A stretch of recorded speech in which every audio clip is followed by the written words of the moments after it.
Hello, welcome back to the Just for Today podcast with me, your host, Steph Granger. Lovely to have you back with me today. The sun is shining where I am currently, so it's a good day. It's a good day. So let's just jump straight into this week's subject because it's something that I've been pondering on for quite a while, or something I have been certainly discussing with my clients for a very long time. And I know I've touched on it in previous episodes, but it's a really important message. So I'm coming back to it today because it's come up a lot with clients recently as well. And it's something I experienced. So let's just jump straight into this week's episode, shall we? Why should all the feelings that we experience be comfortable? And are the uncomfortable feelings ones that we shouldn't explore or experience? I say this a lot because I don't know. I can only speak for myself and how I see the world because my map of the world. But the uncomfortable feelings are called that for a reason. They're not comfortable. They're not pleasant to experience. However, that doesn't mean we shouldn't experience them. So just twice today, I have shared this message with two clients because they were both experiencing really uncomfortable things in their life that was almost forcing them to stand still or in some cases run away. So let's just have a quick refresh, shall we, of the fight, flight or freeze response in order for us to understand this on a much deeper level. So the unconscious mind or the subconscious mind, however you refer, it's the same thing. Doesn't matter which language you use. I choose to use unconscious mind. The sole purpose of the unconscious mind is to protect us, to keep us safe, to keep us from situations that may cause us to fall into a very dangerous situation that could have an impact on our life. Okay, so that's the basic function. The unconscious makes up 90% of our entirety of the mind, with the conscious mind making up the 10%. If we were to scale that, if we think about the room that you're sitting in, whatever room you're sitting in right now, or wherever you are as you listen to my voice, the room in its entirety is your unconscious mind.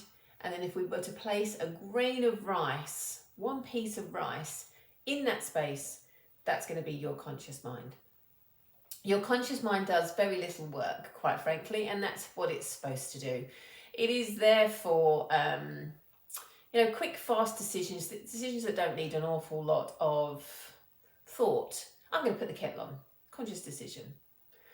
Everything else is driven by the unconscious, and that is made up of everything that we've experienced through our lifetime, from conception to our birth to our lifetime's experience. All the conditioning, all of the experiences, everything is contained within the unconscious, and most of it you won't remember, but it's still there, it's still stored. And as I've said in previous episodes, I liken my unconscious mind to a big storage facility. As you walk in, what you can see right in front of you, like what's in front of your nose, is your conscious. And then everything that opens up in front of you is your unconscious. And there are reams and reams. There are boxes upon boxes of information that's stored. And again, this is just how I see mine. There's boxes with all different labels on the front. Steph's first day of school, Steph learning to drive, Steph's career, Steph's love life, Steph's children, childbirth experience, all of that stuff. It's all contained within lots of boxes within that storage facility. And we pull on it or we draw on it when it's relevant. So another example being, let's just say I have a fear of passing exams. So every time I sit an exam or an exam is approaching, the lid of that box will come open and go, "Run, Steph, run!" Because the unconscious believes that we are placing ourselves in a dangerous situation that could have an impact on our life.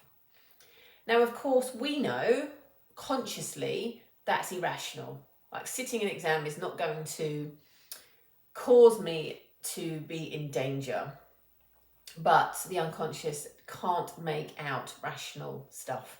It's going to go on imagery and things that we've experienced. So if I'd have, I don't know, sat my SATs when I was a young girl, which I didn't because we didn't do them then, but let's just say I did, 11 plus, there's an example. I remember doing it, wasn't that bothered by it, but let's just use that as an example. And I was sick during the exam, or I had a dodgy tummy, or I failed, and I would have pinned everything on that exam. As I approached further exams in the future, potentially that could have created an unhealthy belief or behaviour, which then I took forward with me into every single exam that I had to sit. Let's just say that's an example. Driving tests are a classic example as well. We're all very nervous because we pin an awful lot of freedom on the result of that test. So as we go into it, we have those fears and concerns about that. But the unconscious mind doesn't work rationally. It is working based on our experiences of the world, and that's our own personal map of the world. So it doesn't have the ability to be rational. It's just going to trigger a response in our body that is going to create the feelings of fight, flight, or freeze. And if we think about how we were created in this world, and we came into the world and we lived a very simple life in terms of, we lived in caves, we had a very primal function in terms of survival. Now the world is very, very different. However, we're still programmed the same when we come in. We're all cave babies when we come into the world, all of us, regardless of when we come into the world. We are all cave babies. So we have the same programming. So your unconscious mind still thinks you're in danger, even if you're going into a situation that consciously you know you're not in danger. And this is the uncomfortable feelings that I talk about. So fight, flight, or freeze. Well, fight obviously is, I'm going to fight this saber-toothed tiger, which could be showing up as an elevator. Let's just say there's the comparison there. And the fight would be, no, I am going in this elevator and I'm going to ride up it, and you're kind of armed and ready, and I'm ready for anything that could potentially happen right now. The flight is, no, I'm going to go find the stairs. There's no way I'm putting myself in that situation. I'm going up the stairs. And then freeze is, I simply do not know what to do. I'm just going to stay here and do nothing. Like, we're not even going to find an alternative. I am frozen in fear. And I liken that to almost like there's no programming at all. There's nothing for us to reflect on in our unconscious, so it almost shuts us and puts us in safe mode. And that is that freeze state. So quick whistle-stop tour of the unconscious mind there for you, but it's very relevant when we're talking about these uncomfortable feelings that we don't want to experience. And of course we don't want to experience them because they don't feel nice. You know, we have maybe our heart pounding out of our chest. Maybe we are breathing very fast and it's just not very pleasant. We've got adrenaline flushing through our body, which just feels so, well, uncomfortable is the only word that I can continually use because I know that feeling well. About 4 or 5 years ago now, I was experiencing anxiety around a personal issue, and it was just so relentless in my body. I just wanted some respite. My body and me both wanted to just unplug for a moment and just switch off. But I was in a heightened state of alert. My unconscious thought I was in danger and kept flooding me with adrenaline to fight, flight, or freeze, basically. And in that situation that I'm reflecting on right now was really, sometimes it was to freeze. Other times it was to definitely fight. And most of the time I just wanted to flight. I just wanted to go. I just wanted everything to just stop. And I wanted to run away, Thelma and Louise or Shirley Valentine, and just get the hell out of there so life would just feel a lot easier for me, unconsciously. However, consciously I knew that wasn't something I even wanted to do. It was just that unconscious feeling to do that. So it wasn't pleasant. I wanted the feeling to go away. However, the feeling was there for a reason. It was showing up because my unconscious believed I was in danger and it needed me to action something, to listen, to really listen. I am in danger. I need you to help. We need to do something. We need to get the hell out of it, or whatever the message was. And the more we ignore that uncomfortable feeling, the more that we choose to just, no, suppress, I'm not going to feel this, I refuse to let myself feel this, the stronger it gets, because this message is coming out. It's got to come out somehow. So even if we don't work through those feelings and we continue to suppress it, it's going to come out somehow. You've probably heard stories of people that have got alopecia through suppression and stress and things like that. Outbreaks on the skin like acne and eczema and things like it's got to go somewhere.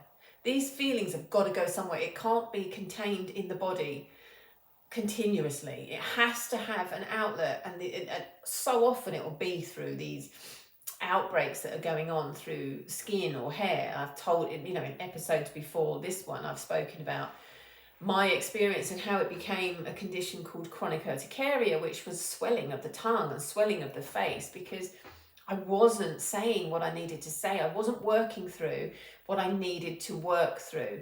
And this is the key point here that I keep coming back to with my clients who are just, I don't want to feel this anymore. I want to just escape. I want to get away from this feeling. And I keep bringing them back to, what is the feeling trying to tell you?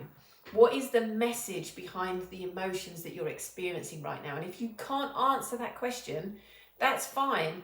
Just sit with it and keep reassuring your unconscious whilst you're sitting with it. I am safe. I am safe. And those are the mantras that I work with my clients, depending on the situation that they're finding themselves in.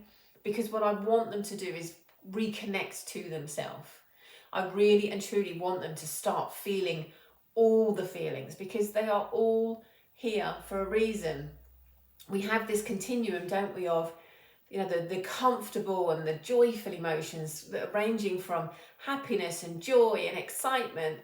As we slide down, we get to balance and peace. And then we go in the other direction of anger and frustration and anxiousness and the other emotions that we don't enjoy feeling, but they all have their reason for showing up. And it's wrong of us, in my opinion, to just want to experience the comfortable ones. Because actually the other ones, the uncomfortable ones, are trying to communicate to you. I was talking about loneliness over the last week with somebody and why that shows up and the driver behind loneliness. Because actually loneliness is saying, I don't want to do this alone. I don't want to do this alone. And if we go back to the caves again, always reflecting on the caves, we weren't supposed to be in isolation. We weren't supposed to be working as an individual. We worked as communities. They say that it takes a village to raise a child, and that's such a true saying, because actually, community is what keeps people moving forward and keeps people feeling connected, and human connection is what we crave. Now, there are people that do like isolation and that do crave solitude. I do at times as well, but there are times when we want to come back and reconnect. It's not the same for everybody, but the human programming does want us to be part of something. And the current work mode that we have now, the hybrid work mode, works really beautifully for many. It gives them the ability to work from home while still being connected to a team, and others like to be part of a community, of a team where they're having interaction face to face.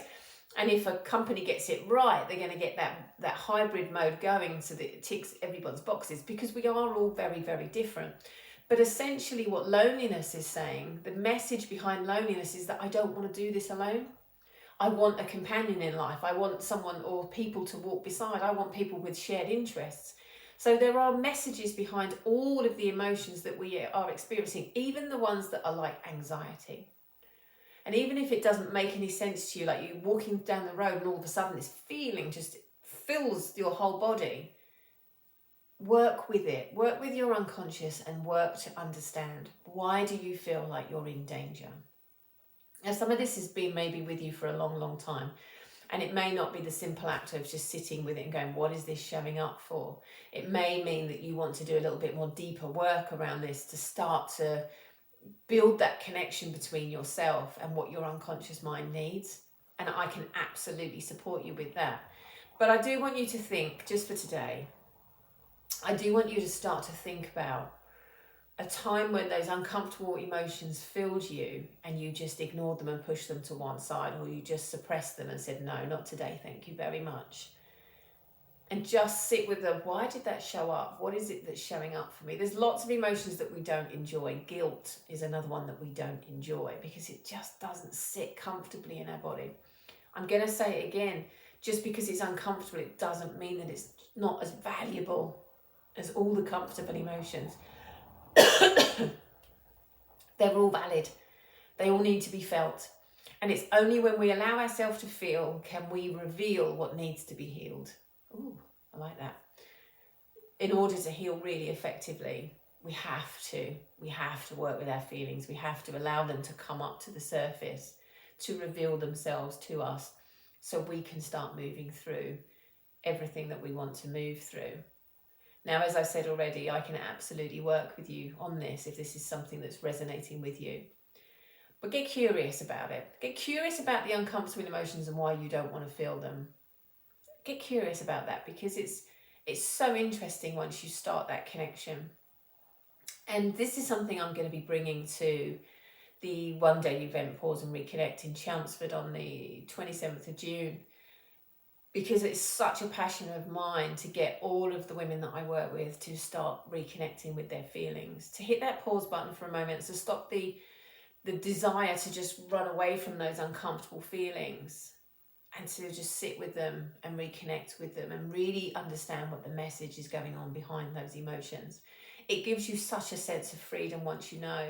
And if the feeling shows up again in the future, you can really understand it, and then you work with yourself with kindness and compassion.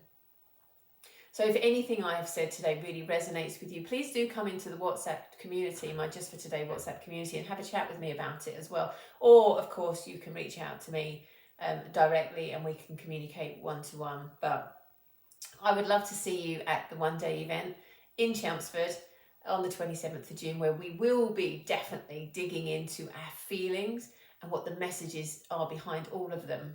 So thank you for joining me today. It's been my absolute privilege to be in your ears for around 15 minutes, and I will see you again soon. Take care.